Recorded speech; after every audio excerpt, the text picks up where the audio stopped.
Hello दोस्तों, पिछले video में हमने जाना कि लोगों का पैसे के प्रति अलग अलग व्यवहार क्यों होता है और पावर ऑफ कंपाउंडिंग क्या होती है। जिसने वो वीडियो नहीं देखा है पहले आई बटन के लिंक से जाके वो वीडियो जरूर देखें। आज हम जानेंगे कि पैसे को बचाना क्यों चाहिए तथा हमारे लिए कितना पैसा पर्याप्त है। दोस्तों, इससे पहले कि आप वीडियो में खो जाओ, प्लीज वीडियो को लाइक कर लीजिए, चैनल को सब्सक्राइब कर लीजिए, क्योंकि मैं लेके आता हूँ ऐसी ही दुनिया की बेहतरीन बुक्स की बुक समरी एवरी वीक। स्वतंत्रता, अपने समय पर नियंत्रण पाना ही समिति द्वारा प्रदान किया जाने वाला सबसे बड़ा लाभांश है। सफलता का उच्चतम स्तर क्या है कि सुबह उठकर हम अपने आप से ये कह सकें कि मैं चाहूँ तो काम करूँ, नहीं चाहूँ तो नहीं करूँ। हम सब खुशी पाने के लिए धनवान बनना चाहते हैं। खुशी क्या है? किसी के लिए शाम की रोटी का इंतजाम होना ही खुशी है, किसी के लिए रात भर होटलों में पैसा उड़ाना खुशी है। हर किसी के लिए खुशी का मतलब अलग अलग है। इसको आसान भाषा में समझ सकते हैं कि खुशी का मतलब है हर इंसान अपने जीवन पे नियंत्रण पाना चाहता है। अगर हमारे पास पैसा है, सिर्फ पैसा है और कोई सिस्टम नहीं है जो हमारे लिए पैसे से पैसा बना रहा हो और हमें पैसे के लिए और काम करना पड़ रहा है, तो मेरे दोस्त हमें पूरी जिंदगी पैसे के लिए काम करना पड़ेगा। हमें पैसा नहीं, वेल्थ कमानी है। वेल्थ वो जो दिखाई नहीं देती है। पैसा खर्च करके लोगों को दिखाना कि आपके पास कितना पैसा है, ये पैसा खत्म करने का सबसे आसान तरीका है। अगर आप किसी को फरारी में देखते हैं तो स्वाभाविक है आप सोचोगे कि उसका मालिक अमीर आदमी है, लेकिन पता करने पर पता चलता है कि इनमें से अधिकांश लोग एवरेज सफल हैं, जिन्होंने उस कार को खरीदने में अपनी संपत्ति का एक बड़ा हिस्सा खत्म किया है। आज की दुनिया ऐसे लोगों से भरी पड़ी है। $1 लाख की कार चलाने वाला आदमी अमीर हो सकता है, लेकिन उसकी वेल्थ के बारे में एक जानकारी ये भी है कि कार खरीदने के पहले से अब उसके पास $1 लाख कम है या उसके पास $1 लाख का एक्स्ट्रा लोन है। बहुत सी बार क्या होता है कि जो हमें दिखता है हम उसी को वेल्थ मान लेते हैं।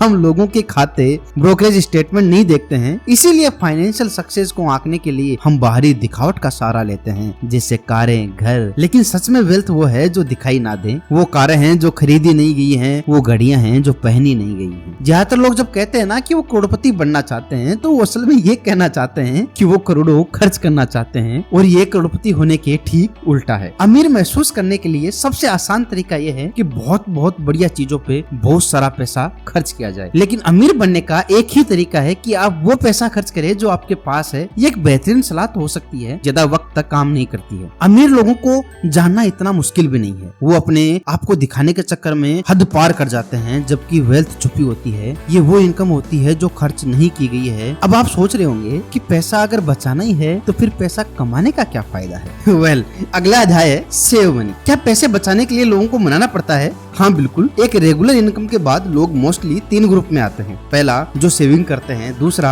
जिन्हें नहीं लगता कि वो सेविंग कर सकते हैं। और तीसरा, जिन्हें लगता है कि उन्हें सेविंग की जरूरत ही नहीं है। सबसे महत्वपूर्ण बात तो यह है कि वेल्थ क्रिएशन, संपत्ति निर्माण में आपकी इनकम से ज्यादा आपकी सेविंग निर्भर करती है। अच्छा, चलो इसको एग्जाम्पल के माध्यम से समझते हैं। 1970 में ऐसा लग रहा था कि दुनिया का सारा तेल खत्म हो जाएगा और इसकी गणना इतनी मुश्किल भी नहीं थी, लेकिन ऑयल खत्म नहीं हुआ। लेकिन ऐसा इसलिए नहीं हुआ ज्यादा पैसे मिल गए, लेकिन ऐसा इसलिए हुआ क्योंकि हमने बेहतर तरीके से ऑयल की खुदाई सीख ली। ऑयल क्राइसिस पर विजय पाने का सबसे बड़ा कारण एक ये भी था, गाड़ियों का माइलेज बढ़ाया गया, जिससे पहले से ज्यादा कम ऊर्जा, कम तेल की खपत हुई। दुनिया ने अपनी ऊर्जा को सिर्फ बढ़ाकर ही नहीं बचत की है, अपनी ऊर्जा की यूज को भी कम किया है। अब आपको समझ में आ गया होगा कि पैसा बचाना क्यों जरूरी है। मान लीजिए आपकी और मेरी नेटवर्थ बराबर है और आप मुझसे बेहतर इन्वेस्टर हैं। मैं साल का 8% रिवार्ड कमाता हूँ और आप साल का 12% कमाते हैं, लेकिन मैं अपनी वेल्थ को लेकर ज्यादा सुखी हूँ क्योंकि मुझे सिर्फ आधे पैसे ही चाहिए जीने को, जबकि आपकी लाइफ स्टाइल आपकी बढ़ती वेल्थ के साथ मेल खाती है। मैं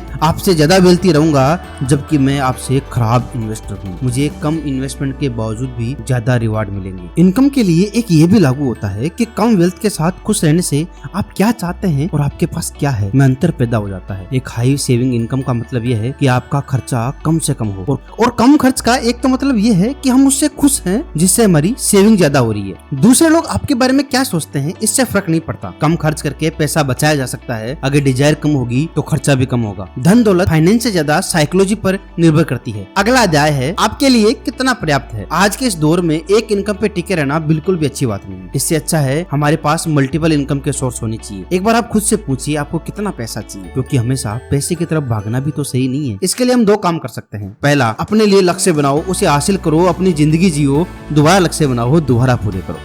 और दूसरा, कभी अपने आप को दूसरे से कंपेयर मत करो। अगर आप अपने आप को दूसरे से कंपेयर करते हो तो सिवाय रिग्रेट के और कुछ नहीं मिलेगा, क्योंकि हम सब की लाइफ अलग है। आज हम जो भी हैं हम अपनी वजह से हैं। अपने आप से खुश रहो, अपनी इनकम को ज्यादा से ज्यादा बचाओ, अपने इनकम सोर्स बढ़ाओ। जब आपकी इनकम यानी पैसा आपके लिए पैसा बनाने लग जाए तो उस पैसे से जिंदगी के सारे शौक पूरे करो, सारे ऐशो आराम करो। ये बातें जानी हमने the psychology of money book Morgan Housel की किताब से। आपको ये समरी कैसी लगी मुझे कमेंट करके जरूर बताना। आपको ये बुक एक बार जरूर पढ़नी चाहिए। मैं लिंक डिस्क्रिप्शन में पिन कर दूंगा, आप वहाँ से खरीद सकते हैं। प्लीज वीडियो को लाइक शेयर सब्सक्राइब। मिलते हैं अगले वीक एक और बेहतरीन बुक समरी के साथ। तब तक के लिए bye bye. Thanks for watching.